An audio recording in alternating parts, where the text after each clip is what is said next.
ನಮಸ್ತೆ, ನಾನು ವೆಂಕಟರಮಣ ಸ್ವಾಮಿ ಅಂತ ಚಿಂತಾಮಣಿ ಕೋನಪ್ಪಲ್ಲಿ. ಸೊ ನನಗೆ ಟೀಚಿಂಗ್ ಪ್ರೊಫೆಷನಲ್ಲಿ ನಾನು ಕೆಲಸ ಮಾಡ್ತಾಯಿದ್ದೀನಿ. ಸೊ ಟೀಚಿಂಗ್ ಪ್ರೊಫೆಷನಲ್ಲಿ ಕೆಲಸ ಮಾಡ್ತಾ ಇರಬೇಕಾದ್ರೆ ಸ್ಟ್ರೆಸ್ ಆ್ಯಂಡ್ ಸ್ಟ್ರೈನ್ಸಿಂದ ನನಗೆ ಒಂದು ಡಯಾಬಿಟಿಸ್ ಬಂದಿದೆ ಅಂತ ಒಂದು ಇದಿದೆ. ಸೊ ಆದರೆ ನಾನು ಯಾವುದೇ ರೀತಿ ಇಂಗ್ಲೀಷ್ ಮೆಡಿಸಿನ್ನು ಫಾಲೋ ಆಗಿಲ್ಲ ಇದುವರೆಗೂ. ಸೊ ಈ ರೀತಿ ಮಾಡ್ತಾ ಇರಬೇಕಾದ್ರೆ GRBS ಅನ್ನು ಚೆಕ್ ಮಾಡ್ತಾ ಇರಬೇಕಾದ್ರೆ ಸೊ ನನಗೆ ಫಾಸ್ಟ್ 3 ಮಂತ್ಸಲ್ಲಿ ಸೊ ನನಗೆ ಸ್ವಲ್ಪ ಡಯಾಬಿಟಿಸ್ ಜಾಸ್ತಿ ಆಯಿತು ಅಂತ ಅನಿಸ್ತು. ಆದರೆ ಆವಾಗ ನಾನು ಫೇಸ್ಬುಕ್ಕಲ್ಲಿ ಸ್ವಲ್ಪ ನಾನು ಫಾಲೋ ಮಾಡ್ತಾಯಿರ್ತೀನಿ. ಅದರಲ್ಲಿ ನೋಡಿದಾಗ ಅದರಲ್ಲಿ ಅಡ್ವರ್ಟೈಸ್ಮೆಂಟ್ ನೋಡಿದೆ, ಗುಡಿಚಿ ಆಯುರ್ವೇದ ಅಂತ. ಸೊ ಗುಡಿಚಿ ಆಯುರ್ವೇದ ಅಂತ ನಾನು ನೋಡಿದ ತಕ್ಷಣ ಅವ್ರಿಗೆ ಕಾಲ್ ಮಾಡಿದೆ. ಸೊ ಈ ರೀತಿ ನನಗೆ ಟ್ರೀಟ್ಮೆಂಟ್ ಬೇಕಂತ. ಸೊ ನಾನು ಒಂದು 50 ದಿನಗಳ ಹಿಂದೆ ಇಲ್ಲಿ ನಾನು ಬಂದಾಗ ಸೊ ಅಲ್ಲಿ ಚೆಕ್ ಮಾಡಿದಾಗ HbA1c ಬಂದು 8.9 ಇತ್ತು.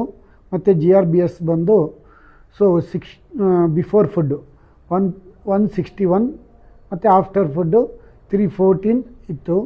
ಆದರೆ 50 ಡೇಸಿಂದ ನಾನು ಈ ಒಂದು ಆಯುರ್ವೇದ ಫಾಲೋಅಪ್ ಆಗ್ತಾ ಇರೋದ್ರಿಂದ ನನಗೆ ಇವಾಗ GRBS ತುಂಬಾ ಕಂಟ್ರೋಲಲ್ಲಿದೆ.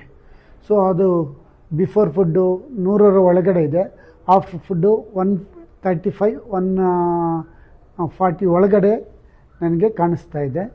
ಸೊ ನನಗೆ ತುಂಬ ಖುಷಿ ಅನಿಸ್ತಾ ಇದೆ. ಮತ್ತು ಯಾಕಂದರೆ ನನಗೆ ಯಾವುದೋ ಒಂದು ಫೀಲಿಂಗ್, ಅದು ಏನು ಆ ಒಂದು ಡಿಸಾರ್ಡರ್ ಒಂದು ಫೀಲಿಂಗ್ ಇತ್ತು. ಇವಾಗ ನನಗೆ ಕಂಪ್ಲೀಟ್ ಕ್ಯೂರ್ ಆಗುತ್ತೆ ಅಂತಕ್ಕಂಥ ಒಂದು ನನಗೆ ಒಂದು ನಂಬಿಕೆ ಇದೆ. ಅದರಲ್ಲಿ ನನಗೆ ದೀಕ್ಷಾ ಮೇಡಮ್ ಅನ್ನೋರು ಆಯುರ್ವೇದ ಇದರಲ್ಲಿ ಅವರು ನನಗೆ ಟ್ರೀಟ್ ಮಾಡ್ತಾ ಇರ್ತಕ್ಕಂಥ ಡಾಕ್ಟರು. ಸೊ ಅವರು ತುಂಬಾ ಚೆನ್ನಾಗಿ ನಮ್ಮನ್ನು ಕೌನ್ಸಿಲಿಂಗ್ ಮಾಡಿ ನನಗೆ ಯಾವ ರೀತಿ ಬೇಕೋ ಆ ರೀತಿ ನನಗೆ ಆ ಫುಡ್ ವಿಚಾರದಲ್ಲಾಗಿರ್ಬೋದು ಅಥವಾ ಮೆಡಿಸಿನ್ ವಿಚಾರದಲ್ಲಾಗಿರ್ಬೋದು ಮತ್ತು ನಮ್ಗೆ ಸ್ಪಂದಿಸ್ತಕ್ಕಂಥದ್ದಾಗಿರ್ಬೋದು ಎಲ್ಲದರಲ್ಲೂ ನನಗೆ ತುಂಬಾ ಅವರು ಕೋಆಪ್ರೇಟು ಮಾಡಿದ್ದಾರೆ. ಸೊ ಆದ್ದರಿಂದ ಥ್ಯಾಂಕ್ಸ್ ಟು ಗುಡಿಚಿ ಆಯುರ್ವೇದ.